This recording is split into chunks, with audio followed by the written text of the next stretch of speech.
தமிழ்நாடு உட்பட ஒரு 5 மாநிலங்களுக்கு வந்து சட்டப்பேரவை தேர்தல் அறிவிச்சிருக்காங்க. நடத்துறதே 4 மாநிலத்துக்கு நடத்துகிற எதுக்கு இவ்வளவு ஸ்டேகரிங்காக நடத்தணும்? 23ஆம் தேதி நடத்திட்டு நீ 4ஆம் தேதி வரைக்கும் காத்துட்டு இருக்கணுமா? ஏன் இன்னும் ஒரு வாரம் எக்ஸ்டெண்ட் பண்ணி கொடுத்தா பிரச்சாரம் பண்ணிட்டு போகிறாங்க மக்கள். டீசல் இன்னும் 10 நாளைக்கு தாங்குமா? 9 நாளைக்கு தான் கையிருப்பு இருக்குது. இதெல்லாம் எதுவுமே தெரியாமல் நீ வாட்டில் தேர்தலை இஷ்டத்துக்கு அனௌன்ஸ் பண்ணுவேன். ஏன் என்ன அப்படி அவசரம்?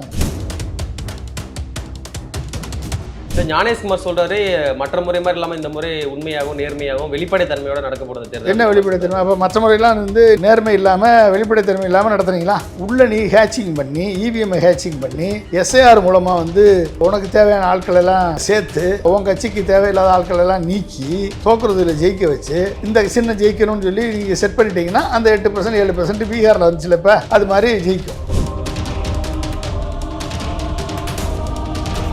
பிரச்சாரத்தின் போது வந்து ஜாதி மதம் இந்த மாதிரிலாம் வந்து வன்முறை தூண்டுறவங்க பேசக்கூடாது, இந்த மாதிரி பல்வேறு விதிமுறைலாம் வச்சிருக்காங்க. இது எப்பயுமே இருக்கக்கூடிய விதிமுறை தான். ஆனால் நிறைய கட்சிகள் அதெல்லாம் ஃபாலோ பண்ணுற மாதிரி தெரியல. பிரைம் மினிஸ்டரே ஃபாலோ பண்ண மாட்டாரு. நீங்கள் வேற ட்ரெஸ்ஸை பார்த்து இவன் எந்த ஜாதியை சேர்ந்தவன் எந்த மதத்தை சேர்ந்தவன் கண்டுபிடிங்கன்னு சொல்லலையா பிரைம் மினிஸ்டர்? தமிழர்கள் திருடர்கள்னு சொல்லலையா பிரைம் மினிஸ்டர்? பிரைம் மினிஸ்டர் முதல்ல ஃபாலோ பண்ணுறாரான்னு கேளுங்க.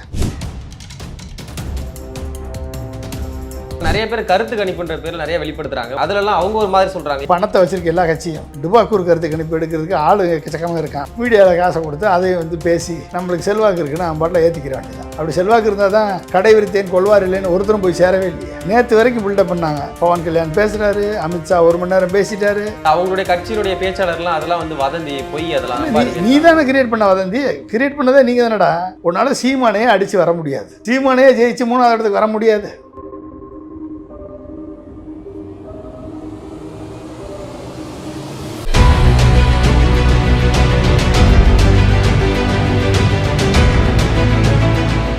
உலகெங்கும் வாழக்கூடிய தமிழ் சொந்தங்கள் அனைவருக்கும் வணக்கம். இன்றைய சிறப்பு நேர்காணல் நம்மோடு இணைந்திருப்பவர் அரசியல் விமர்சகர் திரு பொன்ராஜ் அவர்கள். வணக்கம் சார். வணக்கம். நேற்றைய தினம் பார்த்தீங்கன்னா தேர்தல் அறிவிச்சிருக்காங்க. தமிழ்நாடு உட்பட ஒரு 5 மாநிலங்களுக்கு வந்து சட்டப்பேரவை தேர்தல் அறிவிச்சிருக்காங்க. கிட்டத்தட்ட அசாம், பாண்டிச்சேரி, கேரளா போன்ற மாநிலங்களுக்கு 9ஆம் தேதி எலெக்ஷனும், அதே மாதிரி தமிழ்நாடு மேற்கு வங்கத்துக்கு 2 கட்டமாக, மேற்கு வங்கத்துக்கும் தமிழ்நாடு 1 கட்டமாக சொல்லி அறிவிச்சிருக்காங்க. ஸோ நீங்கள் எப்படி சார் பார்க்குறீங்க? அதாவது டெக்னாலஜி அதிகமான நாட்களில் தேர்தலை வந்து 2 மாதத்துக்கு நடத்தி 1 மாதம் வெயிட் பண்ண வச்சு ஏப்ரல் 23ஆம் தேதி வரைக்கும் போலிங் டேட் ஆச்சு. மே 4 வரைக்கும் வெயிட் பண்ண வைக்கிறதுனா எந்த அளவுக்கு தேர்தல் கமிஷன் இன்னெஃபிஷியன்ட் தேர்தல் கமிஷனாக ஆயிருக்கு அப்படின்றது இந்த தேர்தல் கமிஷன் ஷெட்யூல்லேருந்து தெரியுது. நடத்துகிறதே 4 மாநிலத்துக்கு நடத்துகிற இது இன்னும் பெரிய மாசிவ் எக்ஸசைஸ், கான்டினென்டல் எக்ஸசைஸ் அப்படிலாம் சொல்லிவிட்டு 17 லட்சம் மக்களை வச்சு இது அதிகாரிகளை வச்சு நடத்தக்கூடிய இந்த தேர்தல் எதுக்கு இவ்வளவு ஸ்டேகரிங்காக நடத்தணும்? 1 மணி நேரம் போதில்ல சார். என்ன சொல்லணும்னா அதுக்கு இவ்வளோ டைம் தேவை. எதுக்கு இவ்வளோ டைம் தேவை? அப்போ 23ஆம் தேதி நடத்திட்டு நீ 4ஆம் தேதி வரைக்கும் காத்துட்டு இருக்கணுமா? ஏன் இன்னும் ஒரு வாரம் எக்ஸ்டெண்ட் பண்ணி கொடுத்தா பிரச்சாரம் பண்ணிட்டு போகிறாங்க மக்கள். தமிழ்நாடு மேற்கு வங்கத்தை போகிறோம்னா அசாம், பாண்டிச்சேரி, கேரளாவில் 9ஆம் தேதி நடத்தி 4ஆம் தேதினா கிட்டத்தட்ட 27 நாள் இருக்குது. அவசரம் என்ன இருக்குது? இன்றைக்கி வெளிநாட்டில் இப்போ போர் சூழல் நடக்குது. நம்மளுக்கு கேஸ் வருமா வராதா, ஆயில் வருமா வராதா, சமையல் அறைக்கு ஆயில் கிடைக்குமா, கேஸ் கிடைக்குமான்ற பிரச்சனை வீட்டு பெண்களுக்கு இருக்குது. பெட்ரோலுக்கு டீசலு இன்னும் 10 நாளைக்கு தாங்குமா? 9 நாளைக்கு தான் கையிருப்பு இருக்குது. நம்மளால் பைக் ஓட்ட முடியுமா, கார் ஓட்ட முடியுமா, காரில் போக முடியுமா, பஸ்ஸில் போக முடியுமான்னு பெரிய பிரச்சனை இருக்குது. 2 3வது இதை நம்பி இருக்கக்கூடிய industry, MSME, medium and small and medium micro industries, இவங்களுடைய ப்ராப்ளம் என்ன? எக்ஸ்போர்ட்டு பாதிக்கப்பட்டுச்சுன்னா, இம்போர்ட்டும் பாதிக்கப்பட்டுச்சு அப்படின்னா இவங்க எந்த அளவுக்கு வீக் ஆவாங்க? இதெல்லாம் எதுவுமே தெரியாமல் நீ வாட்டில் தேர்தலை இஷ்டத்துக்கு அனௌன்ஸ் பண்ணுவேன். ஏன் என்ன அப்படி அவசரம்? இன்றைக்கே நேற்றே சொல்ல வேண்டிய அவசரம் தேவை என்ன இருக்குது? நீ தான் 1 மாதம் கழிச்சு தானே ரிசல்ட் மே தானே சொல்ல போகிற. மே 4ஆம் தேதி தானே என்ன போகிற? அதுக்கான அப்புறம் ஏப்ரல் 30ஆம் தேதி பண்ண வேண்டியதானே? அதுக்கான முன்னேற்பாடுலாம் என்ன முன்னேற்பாடு பண்ணிக்கிட்டே ஒன்று யார் அனௌன்ஸ் பண்ண சொன்னது? இப்போ கொள்கை முடிவு எப்படி எடுப்பான் அந்த கவர்மெண்ட்டு? இத்தனை எப்படி மேனேஜ் பண்ணுவான்? எப்படி வந்து அந்த லோக்கல் டிஸ்ட்ரிபியூஷனை பார்ப்பான்? எம்எஸ்எம்இ எப்படி இந்த ப்ராப்ளத்தெல்லாம் சரி பண்ணும்? உன்னை யார் உன்னால தான் வந்து என்றதுக்கு இப்போ 1 மாதம் ஆகுது. ஏப்ரல் 9ஆம் தேதி வைக்கிறதுக்கு எதுக்கு இப்போ அனௌன்ஸ் பண்ணுற? நீங்கள் மே 4ஆம் தேதி தானே எல்லாத்துக்கும் அனௌன்ஸ் பண்ண போகிற. ஏன் உன்னால் வந்து 4 ஸ்டேட்டு தேர்தலை கூட ஒரே நாளில் பண்ண முடியாதா? இல்ல ஞானேஷ்குமார் சொல்றாரு, மற்ற முறை மாதிரி இல்லாம இந்த முறை உண்மையாகவும் நேர்மையாகவும் வெளிப்படைத்தன்மையோட நடக்க போறது தேர்தல். என்ன வெளிப்படைத்தன்மை? அப்போ மற்ற முறையெல்லாம் வந்து நீங்கள் நாங்கள் சொன்னதுபடி நேர்மை இல்லாமல் வெளிப்படைத்தன்மை இல்லாமல் நடத்துறீங்களா? சிசிடிவி போட்டால் வெளிப்படைத்தன்மை அதுக்கு பேர்? நாங்கள் கேட்குறது என்ன? நான் போடுற ஓட்டு, நான் இவிஎம்மில் போடுற ஓட்டு, நான் போட்ட வேட்பாளருக்கு தான் போச்சுன்றதுக்கு என்ன வெளிப்படைத்தன்மை? எந்த வெளிப்படைத்தன்மையை ஏன் நீ வந்து அக்செப்ட் பண்ண மாட்டேற? நான் போடுற ஓட்டு இந்த சின்னத்துக்கு தான் விழுந்திருக்கு, அந்த சின்னத்தை நான் பிரிண்ட் அவுட் எடுத்து அந்த ஸ்லிப்பை போய் நான் ஒரு பெட்டியில் போட்டால் அது வெளிப்படைத்தன்மை. அந்த ஸ்லிப்பை எண்ணி நீ இவிஎம்ஐ எண்ணி டேலி பண்ணி காமிச்சேன்னா அது வெளிப்படைத்தன்மை. அதவே பண்ணாத உன எலெக்ஷனுக்கு நீ என்ன எலெக்ஷன் கமிஷன் நடத்துற? அதாவது வாக்குச்சீட்டு முறையில் வந்து வாக்கு செலுத்துற மாதிரி. வாக்குச்சீட்டு முறை இல்லை, இவிஎம் தான். நான் வாக்குச்சீட்டு முறைக்கு திரும்பி பின்னால் போகணும்னு சொல்லலை நான். சரி, நீ இவிஎம் வாங்கி வச்சிருக்கீல்ல, விவிபேட் வாங்கி வச்சிருக்கீல்ல, பிரிண்ட் அவுட் வருதில்ல, அந்த பிரிண்ட் அவுட்டை தெர்மல் பிரிண்ட் அவுட்டு பதிலாக லேசர் பிரிண்ட் அவுட்டு போடுன்னு சொல்கிறோம். முந்தியெல்லாம் வந்து நீங்கள் வந்து பெரிய ஸ்லிப்பாக கொடுப்பான், அதில் நம்ம குத்தி 4 மடிப்பு மடித்து உள்ளே போடணும் பெட்டிக்குள்ள. அப்புறம் அதை எடுக்கணும், 4 மடிப்பையும் பிரித்து வரிசையாக அடுக்கணும், அப்புறம் எண்ணி எண்ணி ஒவ்வொரு சின்னத்துக்காக போடணும், அப்புறம் அதை எண்ணுவாங்க. இதுதான் ப்ராசஸ் அதிகமாகும். ஆனால் இது விவிபேட்டில் அப்படி இல்லை. ஸ்லிப்பு வந்துருச்சு அப்படின்னா ஒரே ஒரு ஸ்லிப்பு தான், பிரிண்ட் அவுட் வர ஸ்லிப்பு. அந்த ஸ்லிப் அப்படியே டேரெக்டாக எடுக்க வேண்டியது, பெட்டியில் போட வேண்டியது, எண்ண வேண்டியது, முடிஞ்சு போச்சா? அப்போ இதை வந்து நீ சுப்ரீம் கோர்ட்டை மறைச்சி சுப்ரீம் கோர்ட்டுக்கு போய் சொல்லி நேரமாகும், ஸ்லிப் பண்ணுறதுக்கு நேரமாகுன்ற ஒரு தவறான ஒரு தகவலை கொடுத்து வெளிப்படைத்தன்மையை மறைச்சி உள்ளே நீ ஹேச்சிங் பண்ணி இவிஎம்ஐ ஹேச்சிங் பண்ணி எஸ்ஐஆர் மூலமாக வந்து தேவையில்லை உனக்கு தேவையான ஆட்களெல்லாம் சேர்த்து உனக்கு தேவையில்லாத உன் கட்சிக்கு தேவையில்லாத ஆட்களெல்லாம் நீக்கி ஒரு இம்பேலன்ஸை கிரியேட் பண்ணி அந்தந்த தொகுதியில் எந்த தொகுதியில் ஜெயிக்க முடியுமோ அந்த தொகுதியில் ஜெயிக்கிறது தோக்குறதுல ஜெயிக்க வச்சு, இல்லைன்னா யூனிஃபார்மாக எல்லா தொகுதியிலையும் 8% இல்லை 7% இந்த சின்ன ஜெயிக்கணும்னு சொல்லி நீங்கள் செட் பண்ணிட்டீங்கன்னா அந்த 8% 7% பீகாரில் வந்துச்சுல இப்போ அது மாதிரி ஜெயிக்கும். அப்போ இத்தனையும் செய்யக்கூடிய எலெக்ஷன் கமிஷன்கிட்ட என்ன ஒரு நேர்மைத்தன்மை இருக்குது, என்ன ஒளிவுமுறையற்ற தன்மை இருக்குது, என்ன ஒரு எஃபிஷியன்சி இருக்குது? 25 லட்சம் பேர் புதுசாக நியமிக்கப்பட்டிருக்காங்க. அதில் 8 லட்சம் பேர் வந்து பாதுகாப்புக்காகவே நியமிக்கப்பட்டிருக்காங்க. 14 நாட்டிலேருந்து வெளியிலேருந்து அதிகாரிகள்லாம் கொண்டு வந்து அவங்களாம் இதை கண்காணிப்பாங்கன்ற மாதிரி சொல்கிறாங்களே. எதுக்கு? அப்போ நாட்டில் வந்து பிரைம் மினிஸ்டர் நரேந்திர மோடியா இல்லை ட்ரம்ப்பா வெளிநாட்டிலேருந்து அதிகாரிகள் வந்து கண்காணிப்பாங்கன்னு? வெளிநாட்டிலேருந்து அதிகாரிகள் வந்து இந்த ப்ராசஸை பார்க்குறாங்கன்னு சொன்னால் ஏற்றுக்கலாம், ஓகே, எலெக்ஷன் எப்படி நடக்குதுன்னு. உன் லட்சணம் தான் வந்து இவிஎம்ஏ வந்து மேனிப்புலேட் பண்ணலான்னு சொல்லி எலன் மாஸ்க் உட்பட, ட்ரம்ப் உட்பட, ஜப்பான், ஜெர்மனி எல்லா நாடும் காரி துப்புற டெக்னாலஜியை போய் நாம் வந்து பாருங்கன்னு சொல்லி கூப்பிட்டு வச்சு யாருக்கு இந்த உலகத்துக்கு என்னத்தை டிரான்ஸ்பரன்சியை காமிக்க போகிறீங்க நீங்கள்? சும்மா நானும் பெரிய ஆள் வெளிநாடெல்லாம் எங்களை வந்து பார்த்துருச்சு, வெளிநாடு எங்களை சர்டிஃபை பண்ணிருச்சுன்னு சொல்லி நீ பண்ணுற தகுடுத்தத்தை பிராடுத்தனத்தை மறைப்பதற்காக இந்த ஆளுங்களை கூப்பிட்டு வச்சு நீ வந்து ஒரு ஸ்டேஜ் மேனேஜர் ஷோ பண்ணுறாரு இந்த ஞானேஷ்குமார். மேற்கு வங்கத்தில் வந்து அதிகாரிகள் நிறைய பேர் வந்து மாற்றப்பட்டிருக்காங்க, தேர்தல் அதிகாரிகளாம். அதே மாதிரி தமிழ்நாட்டில் மாற்றப்பட வாய்ப்பு இருக்குன்னு நினைக்கிறீங்க? எந்த அதிகாரி வேணால் மாற்றுங்க, இவிஎம்மை மாற்ற முடியுமா? மாற்ற முடியல. அப்புறம் இவிஎம்மில் உள்ள சாஃப்ட்வேர் எப்படி இருக்குன்னு உங்களுக்கு தெரியுமா? ஆனால் மோடியே சொல்கிறாருல, உங்களால் முடிஞ்சா தைரியம் தான் நீங்கள் வந்து ஹேக் பண்ணி கண்டுபிடிச்சு காட்டுங்க அப்படின்னு சொல்கிறாரு. எதுக்கு ஹேக் பண்ணணும்? இதுல வந்து சட்டம் நீ ஓப்பன் ஆக்குப்பா தம்பி. நீ வந்து எப்படி ப்ராசஸ் பண்ணுற, சிம்பிள் லோடிங் எப்படி பண்ணுற, அந்த சிம்பிள் லோடிங் சாஃப்ட்வேர் என்ன, எல்லாத்தையும் ஓப்பன் பண்ணி காமி. நீ தானே காமிக்கணும், நீ தானே வச்சுருக்க. இவிஎம் ஓன்ட்ட இருக்குது, இவிஎம் ஹார்ட்வேர் ஓன்ட்ட இருக்குது, இவிஎம்முக்கு கோட் எழுதுது ஓன் டீம் எழுதுது. அப்போ நீ பிஎல் தான் எழுதுறான், பிஎல்ல டைரக்டராக பிஜேபிக்காரன் தான் இருக்கான், பிஎல்லையும் இசிஐஎல்லையும். ஓகே, சிம்பிள் லோடிங் யார் பண்ணுறது? ஒரு ப்ரைவேட் கம்பெனி கொடுக்குறீங்க.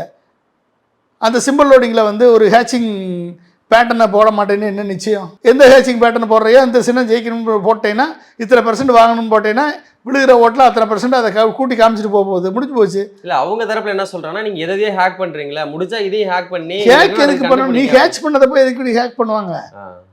நீ ஹேச் பண்ணி வச்சிருக்க தம்பி, அதை ஓப்பன் பண்ணி காமின்றோம். வெளிப்படையாக நீங்கள் வெளிப்படுத்த. இதெல்லாம் எதுக்கு தேவையில்லாத விஷயம். நீ ஹேக் பண்ணல, நீ வந்து நார்மலாக உண்மையாக நடத்துகிறீங்களா? நாங்கள் கேட்குறது என்னது, விவிபேட்டு பிரிண்ட் அவுட் போடுறதில்ல, ஸ்லிப்பை வந்துட்டு எண்ணி காமிச்சிரு, ஸ்லிப்பையும் இவிஎம்மையும் டேலி பண்ணி காமிச்சிரு, முடிஞ்சு போச்சா? எவ்வளோ ஓட்டு வந்திருக்கு, இவ்வளோ சீட்டு வந்திருக்கு, சீட்டு ஓட்டு ஒன்றா இருக்குன்னு சொல்லி காமிச்சிரு, முடிஞ்சு போச்சு.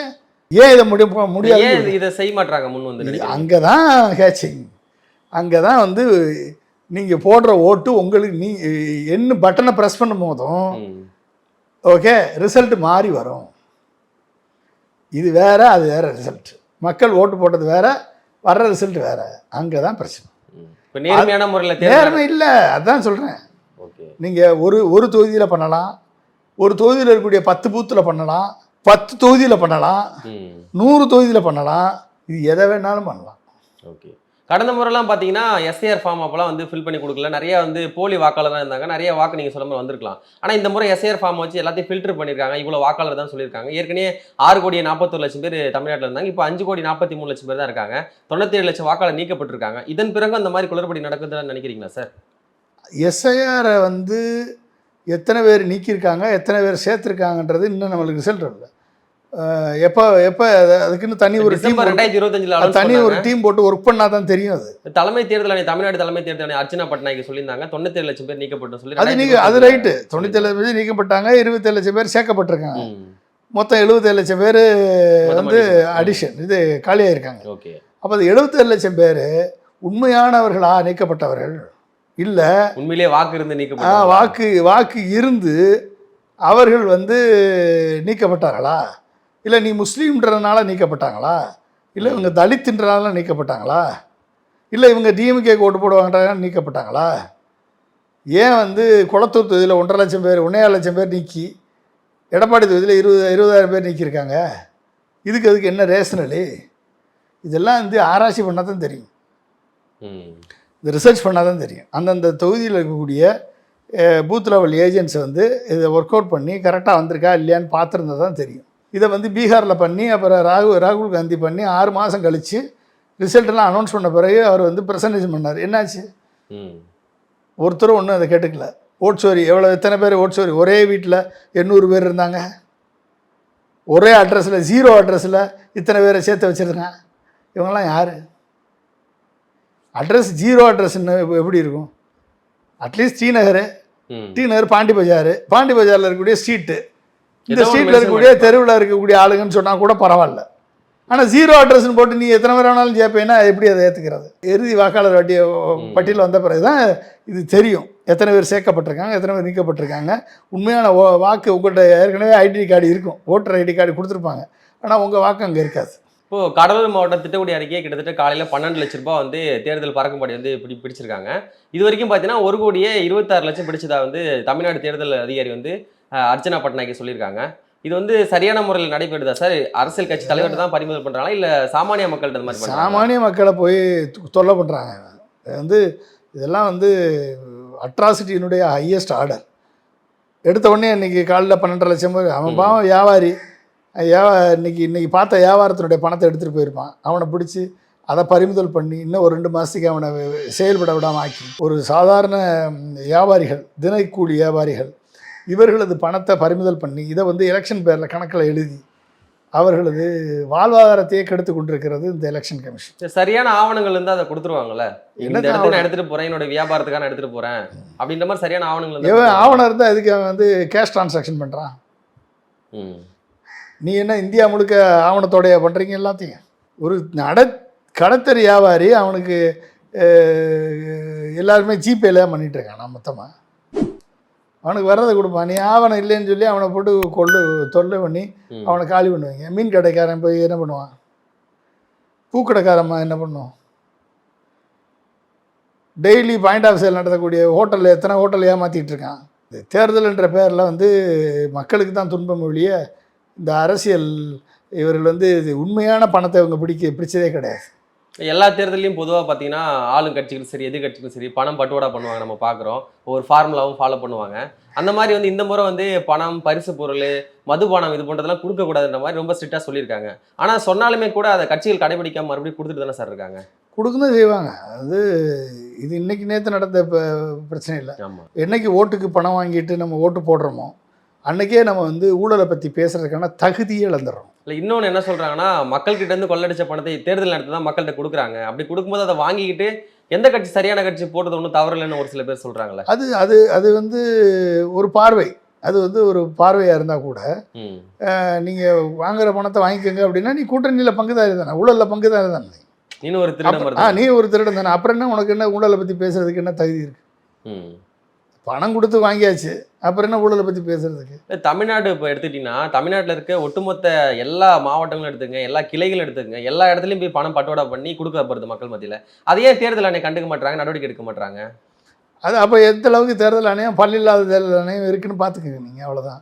கண்டுக்க மாட்டாங்க. தேர்தல் ஆணையத்தை நினச்சா முடியும், கண்டிப்பாக தடுக்க முடியும். தடுக்க முடியும். ஏன் தடுக்க மாட்டாங்க?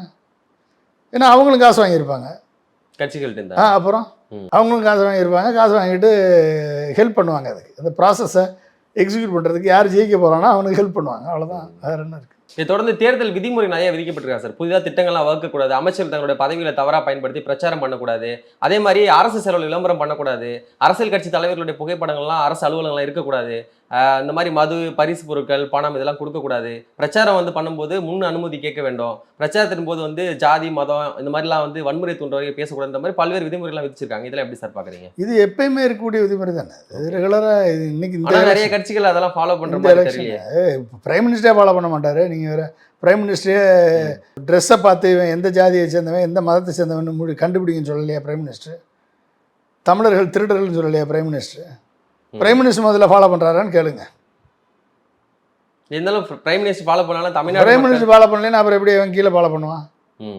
பிரைம் மினிஸ்டரை தட்டி கேட்கறதுக்கு எலெக்ஷன் கமிஷனுக்கு ஒரு வக்கு இல்லை, எலெக்ஷன் கமிஷனுக்கு அதிகாரம் இல்லை. அப்புறம் எப்படி கீழே இருக்கவன் கேட்பான்? பண்ணத்தான் செய்வான். ஜாதியில் பேசுவான், மதத்தை பேசுவான், தனிப்பட்டதை தாக்குதல் நடத்துவான், எல்லாம் தான் பண்ணத்தான் செய்வான். அப்புறம் எப்படி இருப்பான்? நீ எலெக்ஷன் கமிஷன் அப்படின்னா அது டிஎன் சேஷன் காலத்தில் எலெக்ஷன் கமிஷன் இருந்தது மாதிரி இருக்கணும். ஆக்ஷன்னா ஆக்ஷன் எவனாக இருந்தாலும் சரி. அதை விட்டுட்டு நீ பிரைம் மினிஸ்டருக்கு ஒரு ரூலு ஆளை சொல்லு ரூலை சொல்கிறேன்னு சொல்லி பண்ணிட்டு இருந்தீங்கன்னா நீ சொல்கிற விதிமுறையில் மதிக்கிறது எவன் மதிப்பான்? காலில் விட்டு தான் மதிப்பான், வேற என்ன பண்ணுவான்? இப்போ கடந்த 2021 பார்த்தீங்கன்னா திமுக அதிமுக பார்த்தீங்கன்னா வெறும் 6% தான் வித்தியாசம் இருந்துச்சு. இவங்க 39% பெற்றிருந்தாங்க, அவங்க 45% பெற்றிருந்தாங்க. இந்த முறை 97 லட்சம் வாக்குகள் நீக்கப்பட்டதுக்கு அதில் ஒரு 75 லட்சம் நீங்கள் சொல்கிற மாதிரி நீக்கப்பட்டிருக்காங்க. இதை வச்சு பார்க்கும்போது இந்த முறை எந்த கட்சியில் சார் பெரும்பான்மை வரும்னு நினைக்கிறீங்க? எத்தனை எந்தெந்த கட்சியினுடைய வாக்குகள் நீக்கப்பட்டிருக்கு, எந்தெந்த கட்சி அஃபெக்ட் ஆக போகுது, எந்த ஜாதி எந்த மதம் இதில் பாதிக்கப்பட்டிருக்கு அப்படின்றதெல்லாம் வந்து ஒரு பக்கம். அடுத்து வந்து பெர்செப்ஷன் வார் அப்படின்னு ஒன்று இருக்குது. இந்த பெர்செப்ஷன் வாரில் வந்து கூட்டணி பலத்தில் திமுக கூட்டணி முன்னணியில் இருக்குது. இப்போ திமுக கூட்டணி முன்னணியில் இருக்குது அப்படின்னா வந்து கிட்டத்தட்ட ஏற்கனவே 45% வாக்குகள் அவங்க வச்சுருக்காங்க. நீக்கப்பட்டவர்களை நம்ம எப்படி எவ்வளோ போச்சுன்னு தெரியாது. அதில் எந்த கட்சியில் எவ்வளோ போகணும் தெரியாது. எந்த கட்சிக்கு அது யூனிஃபார்மாக எல்லாருக்கும் போயிருக்கும், இல்லைனா ஒரு சில கட்சிகளுக்கு இம்பேலன்ஸாக இருக்கும். அந்த 45% சேர்ந்து இப்போ என்ன இருக்குது? மதிமுக, மக்கள் நீதி மையம், ஓபிஎஸ் இந்த 3 பேரையும் சேர்த்து 50%க்கு மேலே வந்து ஒரு பெர்செப்ஷன் வாரில் திமுக இன்றைக்கி வின் பண்ணி திமுக வெற்றி முகத்தில் இருக்குது. ஃபஸ்ட்டு. 2வது இடத்துல வந்து அதிமுகவும் பிஜேபியும் நாங்கள் வந்து ஜெயிச்சிருவோம் அப்படின்ற மாதிரி அவங்க ட்ரை பண்ணுறாங்க. பட் ஆனால் பெர்செப்ஷனில் தோற்றுட்டாங்க அவங்க. அப்போ அதுக்கு தான் வந்து இப்போ ட்ரை பண்ணுறாங்க. அதை எப்படி இதை பில்டப் பண்ணுறது, இந்த பெர்செப்ஷன் எப்படி பில்டப் பண்ணி கொண்டு வர்றது அப்படின்றதுக்கு தான் அடிக்கடி பிரைம் மினிஸ்டர் வராரு, அடிக்கடி ஹோம் மினிஸ்டர் வராரு, அடிக்கடி பியூஷ் கோயல் வராரு. இந்த மாதிரி வந்து மீட்டிங் போடுறாங்க, செய்கிறாங்க. நாங்கள் அவங்களுக்கு கோடிக்கணக்கான திட்டங்களை கொண்டாந்து கொடுத்துருக்கோன்னு சொல்கிறாங்க. மக்களை கவருவதற்காக அவங்க பிரச்சாரம் பண்ணிகிட்ருக்காங்க. 2வது. 3வது ஒரு சைடில் சீமான் வந்து 234 தொகுதியிலையும் கேண்டிடேட்டை போட்டு அனௌன்ஸ் பண்ணி அவர் தனி ஸ்டைலில் அவர் போயிட்டுருக்காரு.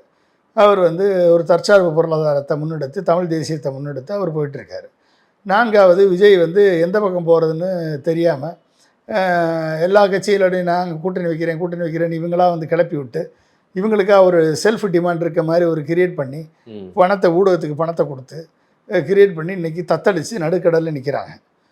ஓகே, அதனால் வந்து இப்படிப்பட்டவர்களை எல்லாம் வைத்துக்கொண்டு இன்றைக்கு எலெக்ஷன் நடக்க போகுது.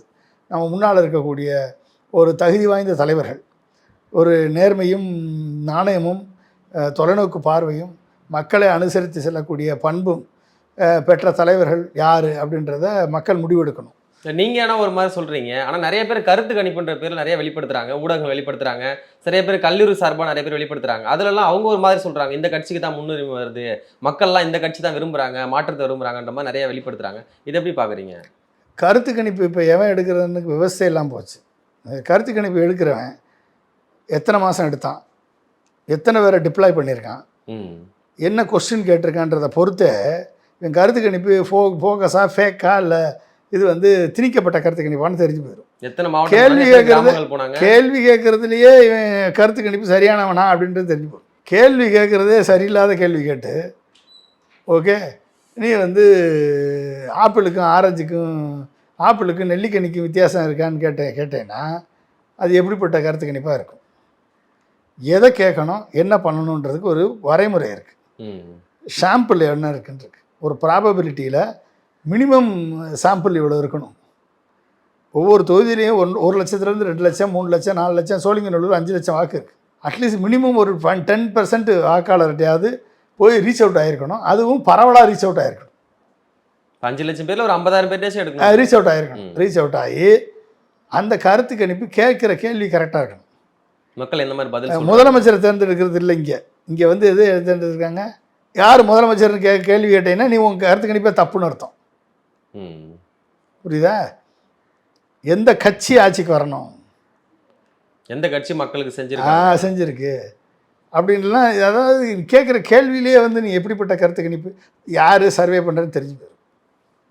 அதனால் இன்றைக்கி இருக்கக்கூடிய பணத்தை வச்சுருக்க எல்லா கட்சியும் டுபாக்கூர் கருத்து கணிப்பு எடுக்கிறதுக்கு ஆள் எக்கச்சக்கமாக இருக்கான். படிச்சுட்டு வேலை இல்லாமல் உட்காந்துருக்கான். இந்த காலேஜ் பேரில் எடுக்கிறான், அந்த காலேஜ் பேரில் எடுக்கிறான், அந்த காலேஜ் பேரில் எடுக்கிறோம். எடுத்தோம்னா ரெப்யூட்டேஷன் வந்துடும் சொல்லி எவனா ஒன்று எடுத்து அவன் பிழப்பை ஓட்டணும். அதுக்காக வந்து ஓட்டிட்டு அதை ஒரு நாளைக்கு மீடியாவில் பேசணும். மீடியாவில் காசை கொடுத்து அதையும் வந்து பேசி நம்மளுக்கு செல்வாக்கு இருக்குன்னு அவன் பாட்டில் ஏற்றிக்கிற வேண்டியதான். அப்படி செல்வாக்கு இருந்தால் தான் கடை விரித்தேன் கொள்வார் இல்லைன்னு ஒருத்தரும் போய் சேரவே இல்லையே. ஏன் சேரலை? இன்றைக்கி நேற்று வரைக்கும் பில்டப் பண்ணாங்க. அது பவன் கல்யாண் பேசுகிறாரு, அமித்ஷா 1 மணி நேரம் பேசிட்டாரு, கூட்டணி முடிவாயிருச்சு, 80 சீட்டு முடிவாயிருச்சு, எதிர்கட்சி தலைவர் ஆக்குறேன்னு சொல்லிட்டாங்க. எவ்வளோ மீடியா ரிப்போர்ட்டு, என்ன சார் விஜய்க்கு இதெல்லாம் இவங்க போட்டு கிளப்பி விட்ட ரிப்போர்ட்டு. அதை ஒரு நாள் கூட சஸ்டெயின் பண்ண முடியல அந்த கேம்பெயினை. இல்லை அவங்களுடைய கட்சியினுடைய பேச்சாளர்லாம் அதெல்லாம் வந்து வதந்தி பொய், அதெல்லாம் நீ தானே கிரியேட் பண்ண வதந்தி. கிரியேட் பண்ணதே நீங்கள் தானடா. வதந்தியை கிரியேட் பண்ணது நீங்கள் தானே. அந்த வதந்தியை ஒன்றாலே சஸ்டெயின் பண்ண முடியல ஒரு நாளுக்கு மேலே. இன்னைக்கு காலையில் நீங்கள் கட்டிச்சு வர அவுத்தன ஆகணும். இன்றைக்கி என்ன சொல்கிறாங்கன்னா ராமதாஸ் ஐயா போகிறாங்க. ராமதாஸ் ஐயா அதுவும் வதந்தின்ட்டாங்க. இன்னைக்கு அவரும் கூப்பிடல போல தெரியுது. காலையில் அது ஒரு வதந்தியை கிளப்பி விட்டாங்க. நம்ம இந்த தான் போச்சு. ஏடிஎம்கேட போகிறேன்னாங்க. அடுத்து காங்கிரஸோட பேச்சுவார்த்தை நடத்துகிறேன். ராகுல் காந்தி டைரெக்டாக பேசிட்டாரு, பிரவீன் சக்கரவர்த்தி பேசிட்டாரு, அவர் பேசிட்டாரு, இவர் பேசிட்டாரு. எங்களை அங்கே கூப்பிட்றாங்க இங்கே கூப்பிட்றாங்க அப்படின்னாங்க. அது போச்சு. கடைசியில் பவன் கல்யாண் பேசிட்டாரு, அமித்ஷா பேசிட்டாரு அப்படின்னா அது போச்சு. இன்றைக்கி காலையில் வந்து செங்கோட்டையன் வந்து ராமதாஸை சந்திக்க போகிறாருனாங்க. அது போச்சு. எந்த கட்சியுமே வரலையா? எந்த கட்சியுமே அவங்களோட கூட்டணி வரல. ஏன் ஒருத்தர் வரலையா? யார் போவாங்க? எல்லா கட்சிக்கும் தெரியுங்க. உன்னை சுற்றி இருக்கிறதெல்லாம் வந்து ஒரே கூட்டம், திரும்பி திரும்பி வர ஒரே கூட்டம், அதே கூட்டம். அந்த 5 லட்சம் பேருக்கு மேலே உன்ட்ட ஆளே கிடையாது அப்படின்னு எல்லா பேருக்கும் தெரியும். அந்த 5 லட்சம் ரசிகர்களுக்கு மேலே ஒருத்தரும் கிடையாது அப்படின்னு நல்லா தெரியும். உன்னால் சீமானையே அடித்து வர முடியாது. சீமானே ஜெயிக்க மேலே வர முடியாது சொல்கிறீங்களா? சீமானே ஜெயிக்க முடியாது. சீமானே ஜெயிச்சு 3ஆவது இடத்துக்கு வர முடியாது. அப்புறம் எப்படி நீ இங்கே யாராவது சீமான் கட்சியிலேருந்து யாராவது அங்கே போய் சேர்ந்துருக்காங்களா? இல்லை. இல்லை திருமாவளவன் கட்சியிலேருந்து அங்கே யாராவது போய் சேர்ந்துருக்காங்களா? ஆதவர்ஜுன் போனார்ல. அவன் வந்து அந்த ஆதவர்ஜுன் பின்னால் எவனா போனானா? இல்லை, போகல. சரி, ஏடிஎம்கேலேருந்து யாரெல்லாம் போயிருக்குது? நிர்மல்குமார் போனார். நிர்மல்குமார் ஏடிஎம்கே காரனா? அவர் ஆர்எஸ்எஸ்காரர் தான். ஆர்எஸ்எஸ்காரன். ஆர்எஸ்எஸ் வந்து ஏடிஎம்கே போய் ஏடிஎம்கேலேருந்து செங்கோட்டையன் போயிருந்தார். செங்கோட்டையன் எப்படி போனார்? ஏடிஎம்கேலேருந்து பாஜக கூட போய் பேச்சுவார்த்தை நடத்துனதுக்கு அப்புறம் தான் போனார். அப்புறம் என்ன அர்த்தம்? ஏடிஎம்கேலேருந்து விரட்டப்பட்டவரெல்லாம் அங்கே போயிருக்காங்க. ஓபிஎஸ் போனாரா? சசிகலா போனாங்களா? இல்லை ராமதாஸ் கன்சிடர் பண்ணாரா? இப்போ கடைசியாக அந்த கட்சியோட தாவே கொண்டலை என்ன வரும்னு நினைக்கிறீங்க? தாவேக்காரனால அது தெருவில் தெரிய வேண்டியதான். வேறு என்ன பண்ண முடியும்? கேண்டிடேட் 234 தொகுதியிலையும் கேண்டிடேட் போட சொல்லுங்கள் பார்ப்போம். அதுக்கே ஆள் இல்லை. அதுக்கே ஆள் கிடையாது. அந்த கேண்டிடேட்டை சஸ்டெயின் பண்ண முடியுமா? முதல்ல இன்றைக்கி அனௌன்ஸ் பண்ணியாச்சு. இப்போ என்ன பண்ணுங்க, ஒரு கட்சி என்ன பண்ணியிருக்கணும்? கடைன்னு எல்லாத்தையும் கேண்டிடேட்டை இன்டர்வியூ பண்ணி கேண்டிடேட் அனௌன்ஸ் பண்ணி தேர்தல் அறிக்கை அனௌன்ஸ் பண்ணி போகணும். ஓகே, நீ போட்ட தேர்தல் அறிக்கையை 1.25 லட்சம் கோடி கமிட்மெண்ட்டு கொடுத்துருக்க. ஒரே ஒரு தேர்தல் அறிக்கையில் 10 அறிக்கை சொல்லி அதுலேயே 1.25 லட்சம் கோடின்னா நீ எப்படி உன்னுடைய ஒட்டுமொத்த பொருளாதார ஞான சூன்யம் வெளியே வந்துருச்சா? பொருளாதார ஞானசூன்யம், நீ எப்படிப்பட்ட ஹாலோவான ஆள், உனக்கு ஒரு தெரியல ஒரு மண்ணும் தெரியலன்றது வெளியே வந்துருச்சு. நிறைய தகவல்களை பகிர்ந்தீங்க. மிக்க மகிழ்ச்சி. நன்றி சார். மிக்க நன்றி. சாட்டை எடுத்து நாட்டை திருத்து